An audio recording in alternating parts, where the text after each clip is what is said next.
FBI arrests brother of San Bernardino terrorist and 2 others on marriage fraud charges. Federal agents arrested 3 people, including the older brother of San Bernardino gunman Syed Rizwan Farook, on charges of marriage fraud and lying to federal investigators on Thursday morning, authorities said.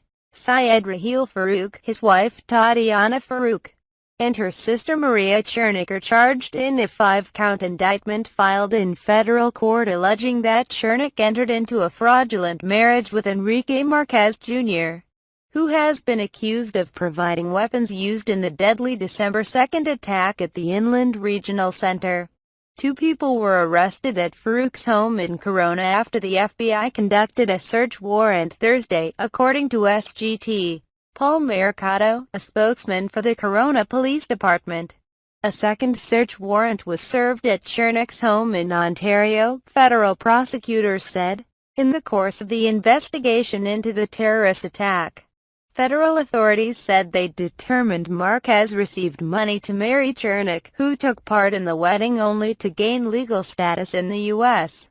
FBI agents interrogated Chernykh as part of the inquiry into the terror attack, and prosecutors say she lied during those interviews by pretending that she lived with Marquez when she actually resided in Ontario. All 3 are expected to appear in federal court in Riverside on Thursday afternoon, according to the U.S. Attorney's Office.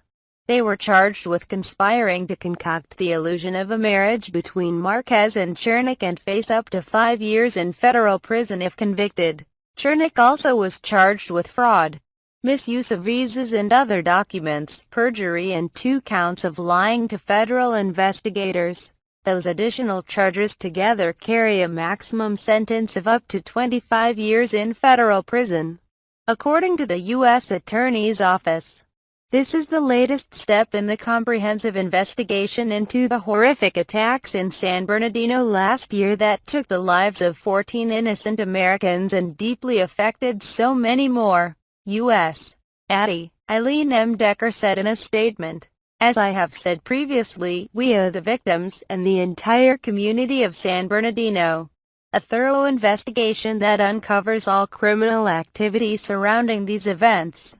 Attorneys representing the Farooks and Chernykh did not immediately respond to requests for comment. While the investigation into the San Bernardino attacks has centered on a battle to gain access to Syed Rizwan Farook's iPhone 5C in recent months, 2 law enforcement sources with knowledge of the investigation told The Times that no information from the phone was used in the investigation that led to Thursday's arrests.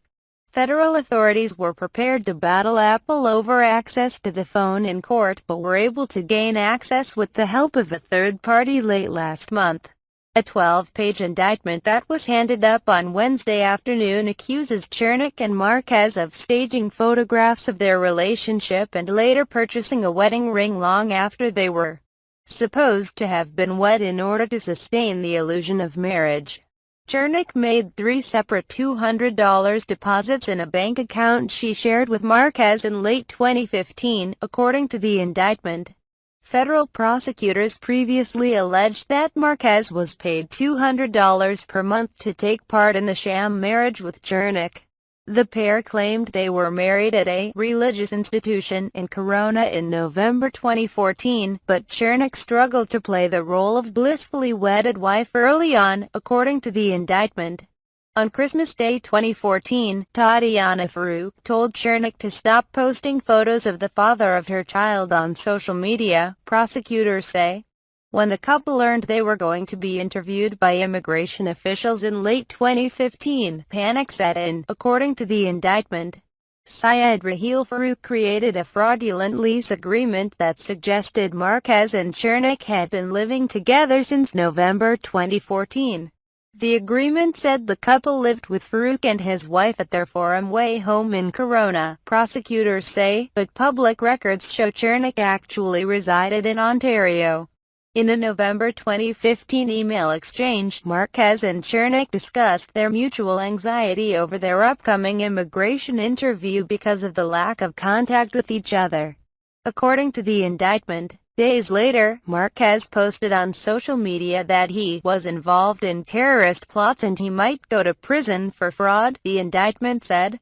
On December 1st, the day before the terror attack, the two sisters traveled to a retail jewelry store in Riverside and purchased a $50 wedding ring for Marquez, according to the indictment. Federal prosecutors say Tatiana Farook persisted with the lie 24 hours after the deadly attack. When interviewed by the FBI on December 3, she insisted that Marquez and Chernykh had been living together at her Corona home, according to the indictment. FBI agents have executed 3 search warrants at Syed Raheel Farook's home since Dec. 2, when Syed Rizwan Farook and his wife Tashfeen Malik killed 14 people and wounded several more in a mass shooting at a conference room at the Inland Regional Center. The two died hours later in a gun battle with police. Federal agents searched the older brother's home, where several Farook family members live, in the days after the shooting. They conducted a second search in February after the investigation pivoted to look for key evidence that might help the FBI track Farook and Malik's movements after the attack. The hard drive of Farook's laptop has eluded FBI agents and has become something of a holy grail in the investigation as the FBI tries to determine whether Farook and Malik had any help in planning or carrying out the attack. The Corona neighborhood where Farook was arrested Thursday morning was mostly quiet in the hours after the FBI raids, save for a throng of reporters. Many residents said they have grown frustrated at the constant attention they've received since the December 2 attacks, as the FBI has repeatedly searched Farook's home. Stacey Moser, who has lived in Corona for 26 years, said he was surprised to hear that Farook had been arrested on charges related to marriage fraud. In private conversations, he said, Farook expressed great regret about the shootings his brother and sister-in-law carried out.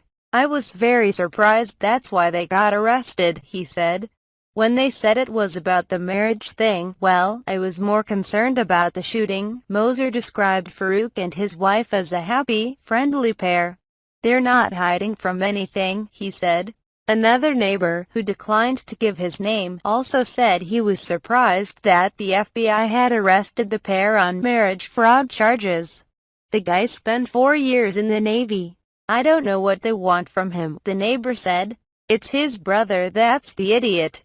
In the days after the shooting, friends and neighbors of the brothers said they were polar opposites.